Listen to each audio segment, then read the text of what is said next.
Hi, welcome to Black to Bitcoin, where we talk about the Black community's need for Bitcoin.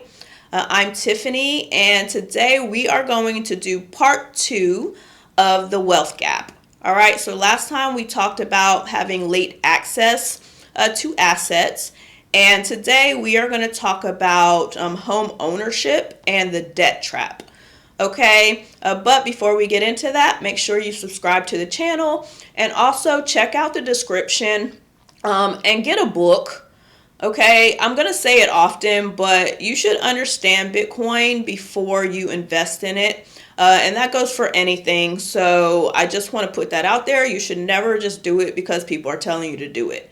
Make sure you understand it. All right, so I have those resources there. Okay, so let's get into it. We're going to talk about the home ownership and the debt.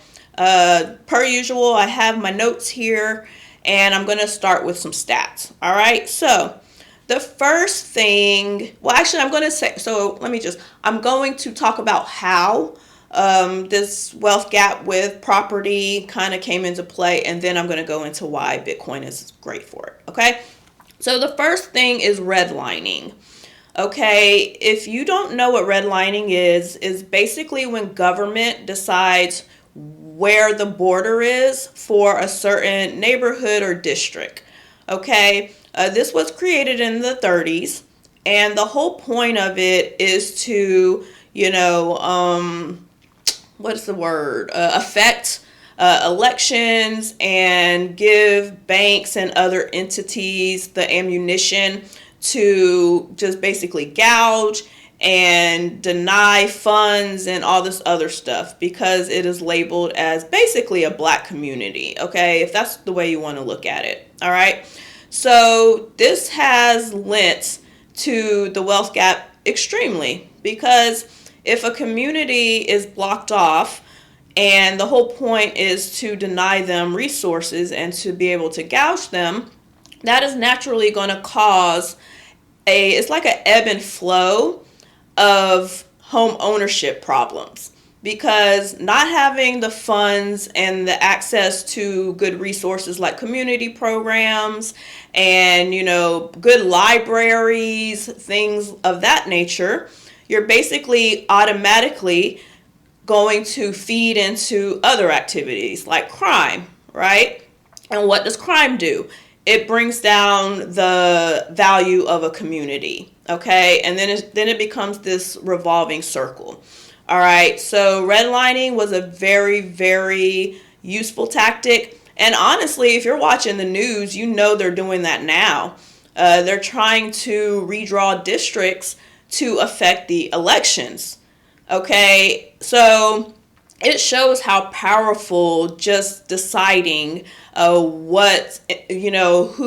lives where can have an effect. Okay, so that's that. And then the next thing I have on here is just high interest rates. Okay, you're going to be gouged when it comes to home ownership. So as soon as you go and tour that house, it's already been decided, okay, that you should be gouged. Or at least denied the same privileges as a white person trying to get that house. And that's just been since the beginning of time. I don't know how they exactly find a way to do it, but they do, okay? They know you're black, okay? They know you're black, and they will find a way to increase the interest rates. And that doesn't just go for houses. I mean, that goes for loans on anything. It goes for credit card debt, anything. We have, always been charged more. And then another part that affects that is credit scores, of course, because credit scores have become pretty much the standard for deciding credit worthiness. And basically, a lot of reasons that we don't have good credit, it stems back to just having the higher interest rates, rate of pay, value of property. Anything that decides income does affect your credit score. Okay, now I am going to say this, sidebar. Now, you got to take, responsibility for your role in having credit card debt, and we should do better with that as a people. But you get the point I'm making, okay? Higher interest rates on anything is going to increase the wealth gap, and it will also very much apply to home ownership, okay? And then the last thing I had was lack of funding, and this goes back to the redlining thing, but lack of funding in a community really, really worsens the condition. And this is never talked about as much with the wealth gap. Actually, the taking back of resources. A lot of times we talk about pay. We talk about the whole just home ownership thing in general and access to funds, but we don't talk a lot about not having access to the resources. And the resources is one of the foundations of a community doing well. Okay? Having libraries, having community programs for kids, education measures for them, homeless initiatives, just all the things that kind of groom a community to have value. And they don't do that for us. So denying us that is another way of decreasing our home ownership. So the home ownership thing goes on both ends. So it's it's the income thing and the things that tie into how much money we make, but it also ties into the things that we don't get as well, and just the harboring of our communities and things like that. So those are three of the things that, and there could be, I'm sure there's a ton more. These are the main ones that I think affect it. But I'm going to go into why Bitcoin is amazing. It is. All right. The main thing. Bitcoin, you don't go into debt to own it. Okay? Real estate is all great, whatever, but there is a tax on it. All the things that I just said above, or not above, my notes are above, but all the things I just said before. All right? Bitcoin, you don't have that problem.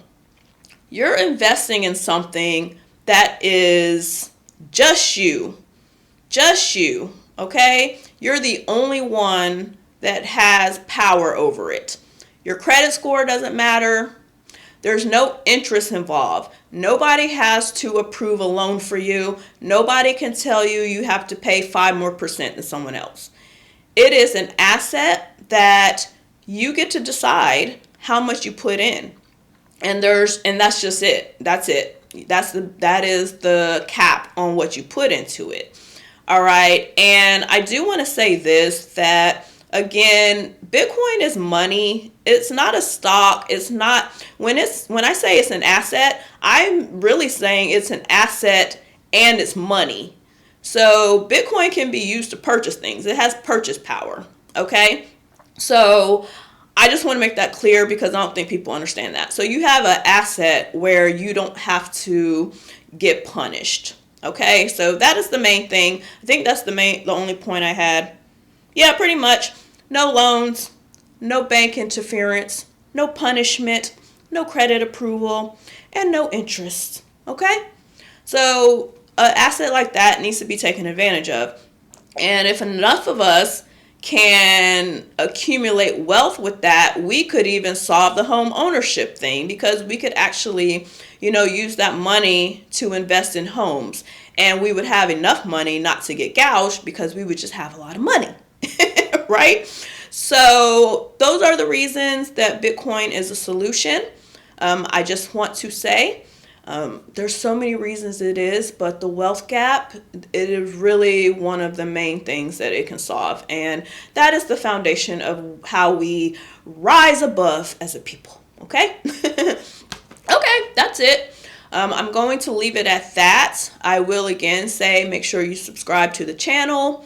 Okay, got lots more to say about Bitcoin and its, beauty and how it's our savior.